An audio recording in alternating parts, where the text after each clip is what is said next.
Eu sou a professora Luciana Maia e vamos continuar o nosso assunto sobre cadeia transportadora de elétrons.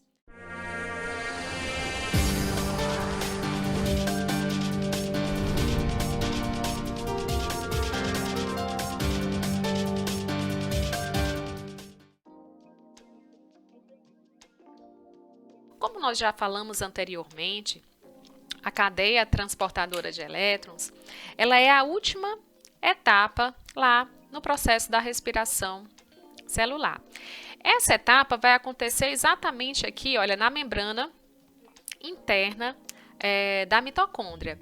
Então, a gente vai ver que para essa etapa, a gente vai analisar toda a cadeia de transporte que envolvem aqueles transportadores de elétrons dessa cadeia, que envolvem entre os complexos 1 até o complexo 4.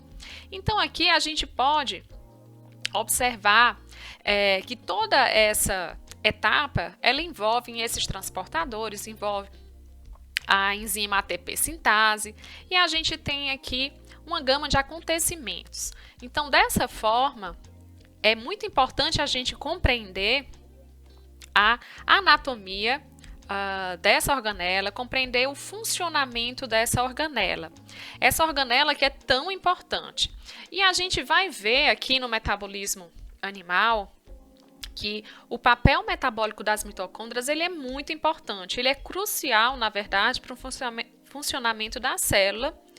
E a gente vai ver que da célula e do organismo como um todo. E a gente vai ver que defeitos nessa função mitocondrial, ela pode trazer consequências muito sérias, muito graves para o metabolismo celular, né, do organismo como um todo. Então, nesse sentido, as mitocôndrias elas são centrais para as funções, no caso do metabolismo animal, né, as funções neural, função muscular, a própria regulação, né, do metabolismo energético e vai influenciar também no peso corporal. A gente vai ver que algumas funções metabólicas elas vão depender realmente da integridade da mitocôndria. Algumas doenças elas têm uma relação muito grande com essa desestruturação da mitocôndria. A gente pode associar a mitocôndria com algumas doenças humanas, por exemplo, degenerativas. A gente pode associar o metabolismo mitocondrial também com câncer, com a diabetes, com a obesidade. Hoje em dia são reconhecidos também que a mitocôndria e esse seu bom funcionamento está relacionado também com o envelhecimento celular e que está diretamente relacionado com essa integridade da mitocôndria.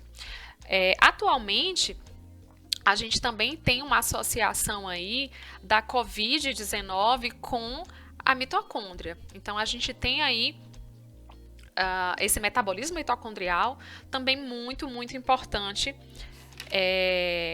agora na COVID-19. Então, diante disso, a gente pode observar que a cadeia transportadora, ou a cadeia respiratória, é aquela última etapa de um processo de respiração celular. Para que a gente possa compreender como um todo esse processo, a gente tem aqui dois pesquisadores bem importantes.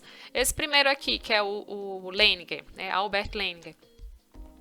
Ele foi a primeira pessoa que isolou mitocôndrias e tem uma importância muito grande para esse funcionamento. E esse aqui é o Peter Mitchell, da teoria quimiosmótica, para explicar como é que esse fluxo de elétrons pela cadeia transportadora pode estar associado com a síntese de ATP e de que forma esse metabolismo energético ele vai se relacionar, por exemplo, dentro do metabolismo normal e, por exemplo, no caso de alguma enfermidade, alguma doença.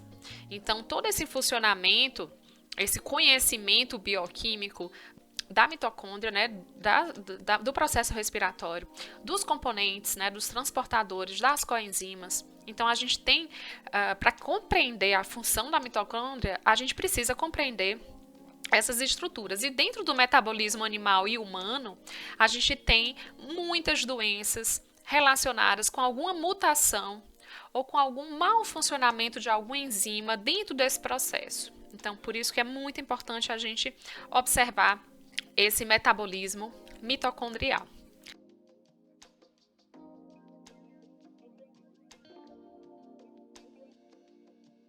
Aqui nós podemos ver o mecanismo quimiosmótico, que a gente falou, né, que é uma teoria, a teoria quimiosmótica, para explicar como é que esse fluxo de elétrons, que vocês já viram lá no metabolismo vegetal, como é que esse fluxo ele está relacionado à síntese de ATP. Então, o que é que nós temos aqui? Nós temos a membrana mitocondrial interna. Aqui nós temos aqueles complexos. Aqui nós temos a ATP sintase. Então, quando a gente fala de cadeia transportadora ou cadeia respiratória, a gente tem um fluxo de elétrons, né, que vai passando até o aceptor final. Que aqui, olha, o aceptor final é o oxigênio. Então, o oxigênio ele vai capturar os elétrons, porque ele é aceptor final, e vai formar água. Nesse fluxo de elétrons, a gente já viu que a cadeia transportadora de elétrons ela está associada com a síntese de ATP. Mas de que forma esses elétrons, fluindo nessa cadeia, vai influenciar na síntese desse ATP? Então, a gente sabe que os complexos eles estão envolvidos, mas também a gente tem um envolvimento aqui, olha, da enzima ATP sintase ou simplesmente ATPase. Vejam que essa enzima, a gente vai falar um pouco mais dela, mas vejam que ela tem sítios de ligação para ADP e sítio de ligação para PI. Essa reação aqui, ADP mais PI formando ATP, é uma reação endergônica. Ela precisa de energia para ocorrer.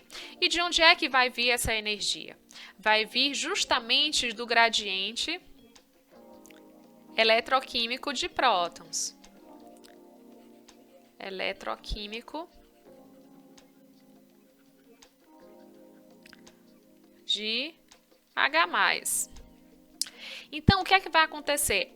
Esses elétrons, quando eles vão passando aqui pelos seus transportadores, em alguns momentos ocorre o quê? O bombeamento de íon H+. Quanto mais elétrons fluem aqui nessa cadeia, mais H+ vai ser colocado nesse espaço intermembranas. Aqui a gente tem a membrana interna, aqui a externa e aqui é o espaço entre essas membranas. Então, quanto mais H+ vai se acumulando aqui, o que é que a gente vai ter entre a membrana?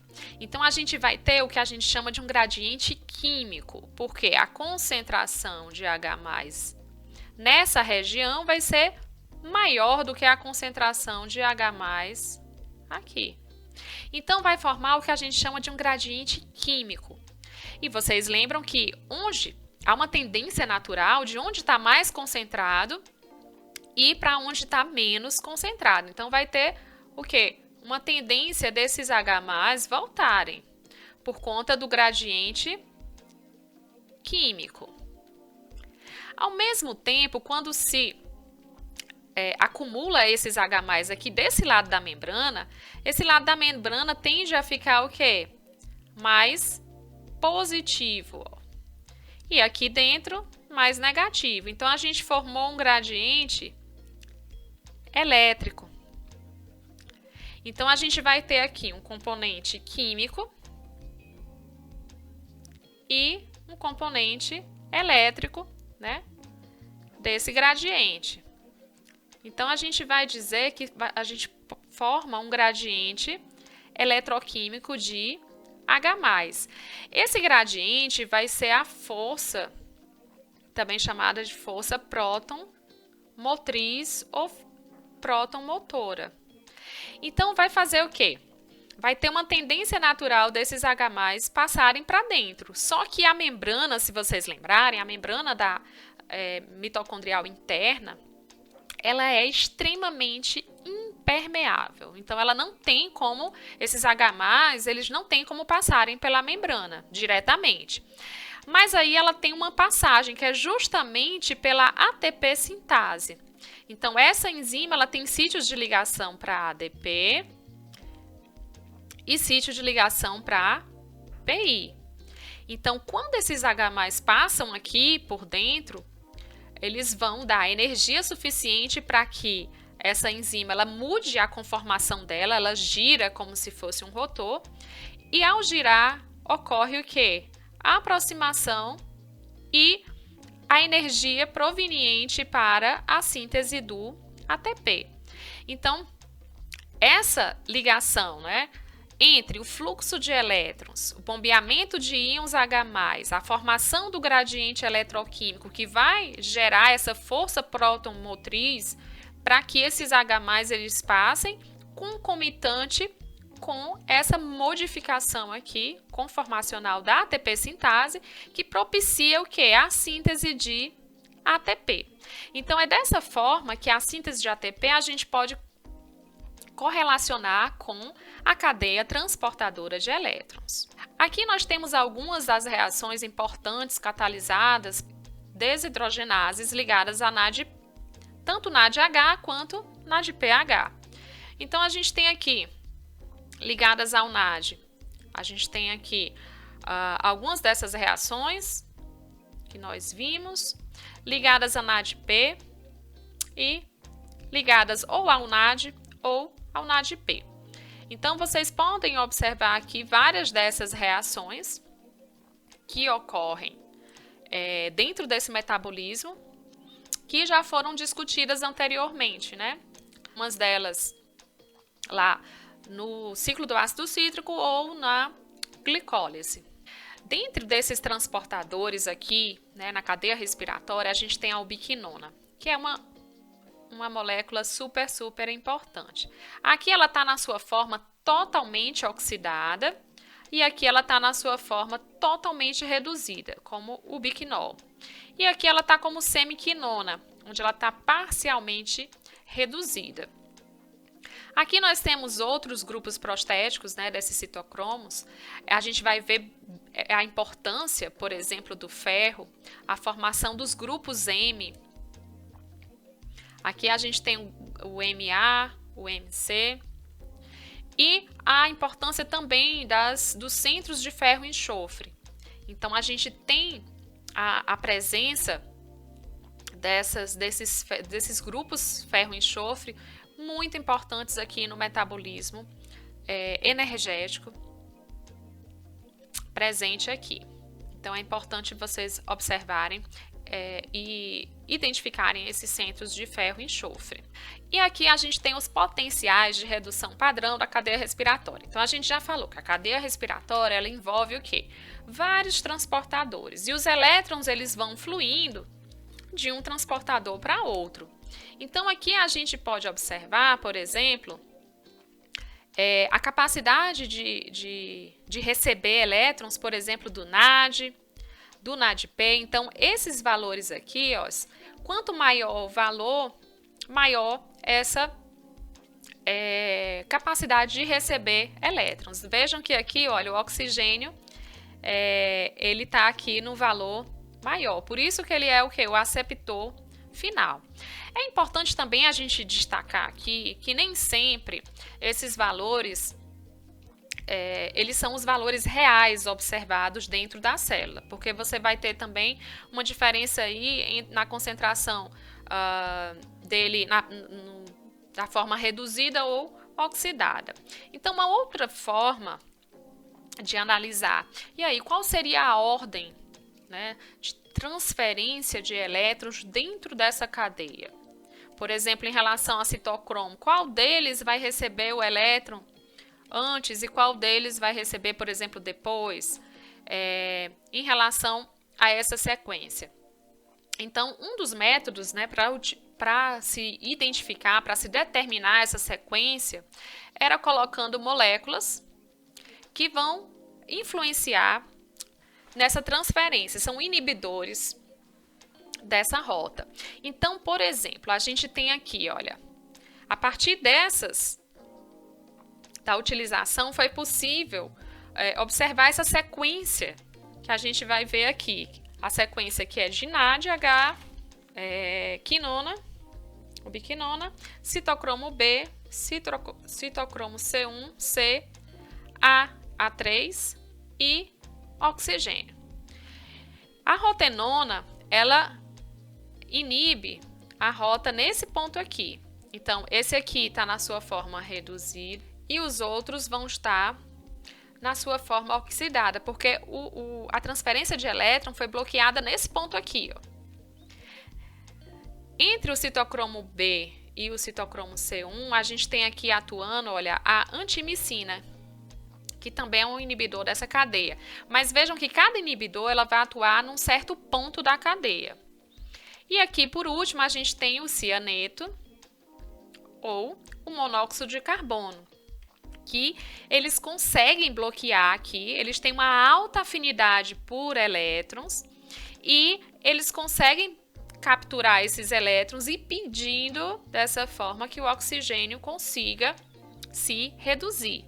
Então, eles têm uma alta capacidade de bloquear justamente nesse último passo aqui da transferência, né? Já que a gente viu que o oxigênio ele é o quê? O aceptor final. Então, tanto o cianeto quanto o monóxido de carbono, eles têm essa importante atuação aqui, inibindo essa cadeia respiratória.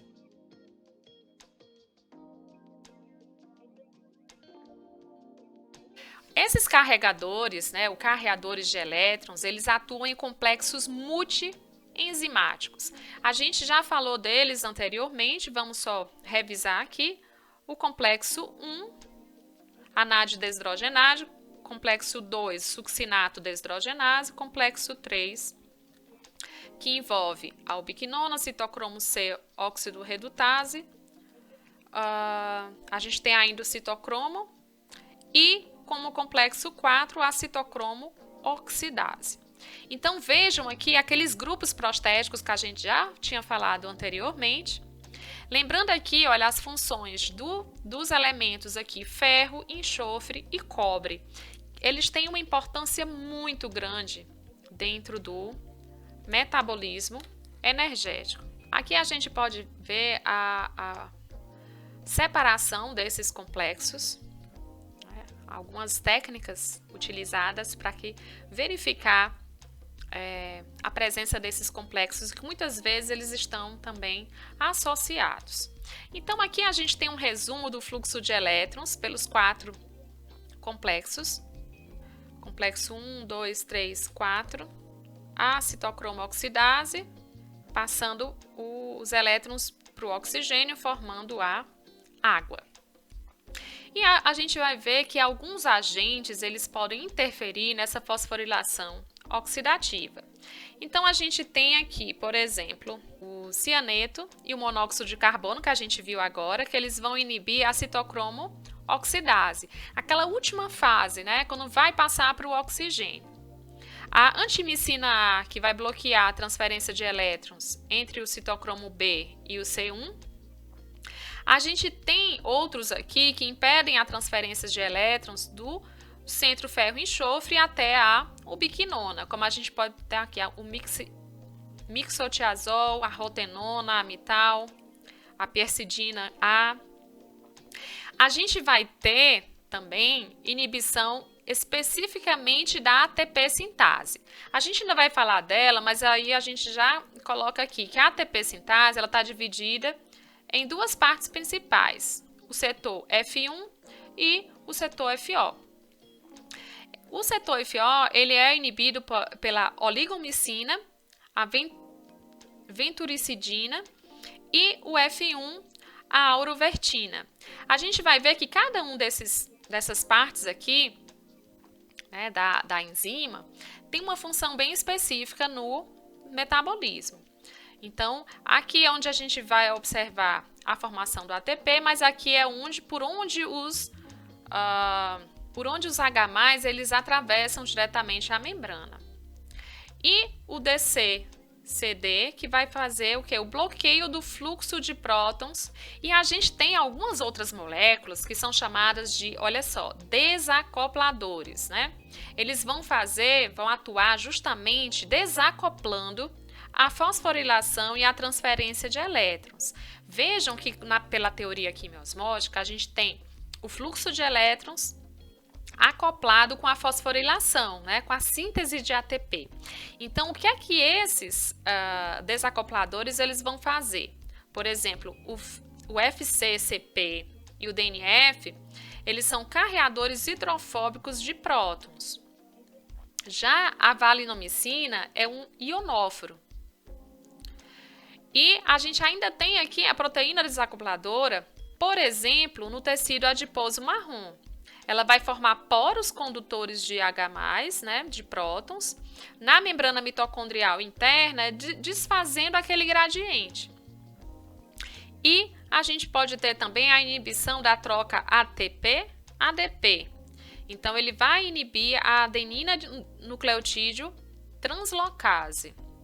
Então, você vai ter aqui várias dessas moléculas que podem inibir a transferência de elétrons, inibir diretamente a enzima ATP sintase ou desacoplando essa fosforilação e a transferência, ou mesmo inibindo nessa troca de ATP e ADP. Então, a gente tem aqui vários dessas substâncias que podem atuar aí no metabolismo da cadeia respiratória. E aqui, mais uma vez, a questão do modelo, né, quimiosmótico. Aquilo que a gente já falou. Os elétrons, eles vão fluindo aqui através dos complexos, né, do complexo 1, passa aqui para a ubiquinona, que vai passando para o complexo 3, do complexo 2 para o 3, depois para o 4, e finalmente aqui, olha, vão passar para o oxigênio, que vai formar a água. Lembrem que nesse processo também vai ocorrer o que? Olha, a liberação de íons H+, para esse espaço entre as membranas, vai formar o que a gente chama do potencial químico, o potencial elétrico, né, o gradiente eletroquímico. Esses H+, eles vão ter a tendência de passar de volta com muita energia, né, com aquela força protomotora, mas elas não vão ter como passar porque a membrana é impermeável. O local específico que eles podem passar é por dentro da enzima ATP sintase ou ATPase. Vejam que ela tem uma porção, olha, periférica e uma porção integral de membrana. Na porção periférica aqui na F1 é onde tem o quê? Os sítios de ligação de ADP e PI. E na porção integral de membrana, né, que está inserida na bicamada, olha, vejam aqui, é por onde esse H+ ele passa. Ao passar esse H+ aqui, ocorre aquela rotação. Então, é o que a gente chama de rotor-startor. Então, ao passar aqui, vai ocorrer uma mudança de conformação nessa enzima, ela gira e, a partir disso, é que o ADP e o PI vão se ligar para formar exatamente o ATP. Então, a síntese de ATP ela é impulsionada pela força protomotriz, gerada por quem? Por aquele gradiente formado. Então, dessa forma aqui, o fluxo de elétrons está acoplado com a síntese de ATP. Aqui é a estrutura da enzima da ATP sintase, com as várias subunidades. É uma enzima bastante estudada, que tem várias subunidades. Uma parte bem periférica, onde tem aqui as subunidades alfa e beta, a parte catalítica, e outras subunidades integral de membrana e outras que atuam ali entre uma e outra. O mecanismo catalítico aqui, olha, da F1, onde realmente vai ocorrer a síntese de ATP, onde o ADP se liga com o fosfato para formar o ATP. Aqui, mais uma vez, olha, um desenho esquemático. Aqui, aquela forma, né, de mostrar a estrutura tridimensional da enzima. E quando os prótons passam, há uma rotação que permite a formação do ATP. Aqui a adenina, nucleotídeo e fosfato translocase, que é o sistema de transporte que carregam ADP e PI para a matriz, e o ATP recém-sintetizado para o citosol. Então, quando o ATP aqui ele vai ser formado, a adenina nucleotídeo translocase ela vai fazer esse transporte dessa molécula, né, formada lá para o citosol.